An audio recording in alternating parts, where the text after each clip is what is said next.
Today's episode of the More You Know podcast is brought to you by CrowdQuestion, a brand new social communication platform focused on connecting crowds to bring everyone closer to their community, as well as enhancing any occasion. Rather than being a social media platform focused on content and advertising, they're focused on communication and connection. Learn more about the platform and download the app free at crowdquestion.com.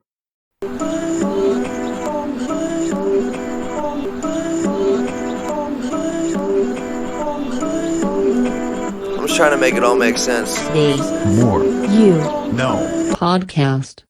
Today I want to go through some steps to uncover real issues that are shared in the book How Great Decisions Get Made by Don Maruska. Whether it be a group project at school, or a group of people you're managing at work, or a relationship or friendship, there will be times where you're going through problems, but it's difficult to uncover the real issues. And ultimately, to solve the problem, you must uncover the real issues. The real issues are the reality of the problem. And what it comes down to is that if you take the time needed to listen and learn about what the real issues are with any group of people you're interacting with, you can get rid of the presenting issues and focus on the critical issue that needs immediate attention. By letting all involved parties talk, and by determining what the real issue is, you can then put time towards achieving the desired result. And Don has steps for this, which I'm now going to go through. Step number 1 is to step aside from problem solving, and instead focus on issue finding. Don't let the rush to solve a problem distract you from uncovering the real issue.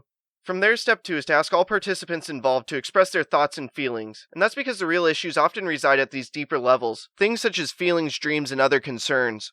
After that, number 3 is to use I statements to avoid judging others. By expressing solely what you think or feel, from your own perspective, it won't come across that you're making assumptions about other people's motivations. And by taking ownership of your own thoughts and feelings and not judging others, you can say almost anything without harming someone else. Next, number 4 is to listen without leaping to debate or solutions. You must allow statements to be no more or less than what they are, which are thoughts and feelings from someone's perspective. Number 5 is then reflect back what you hear and don't editorialize. Don't agree or disagree. Just express the spirit of what someone says. By doing so, it frees you from having to evaluate or judge anyone else's statements. From there, number 6 is to ask the person whether they have accurately reflected what they wanted to say. Ultimately, what you're doing here is giving people an opportunity to modify or restate their perspective. And finally, number 7 is to identify the underlying issue that the group needs to now address. By letting everybody say what they need to say, allowing it to settle, the real issue will arise.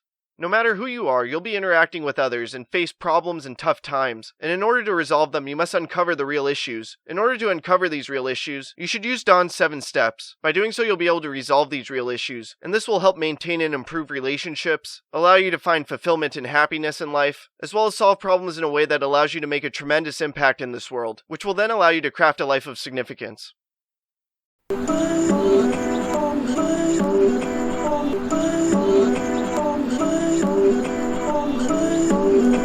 I'm just trying to make it all make sense. Today's More You No podcast.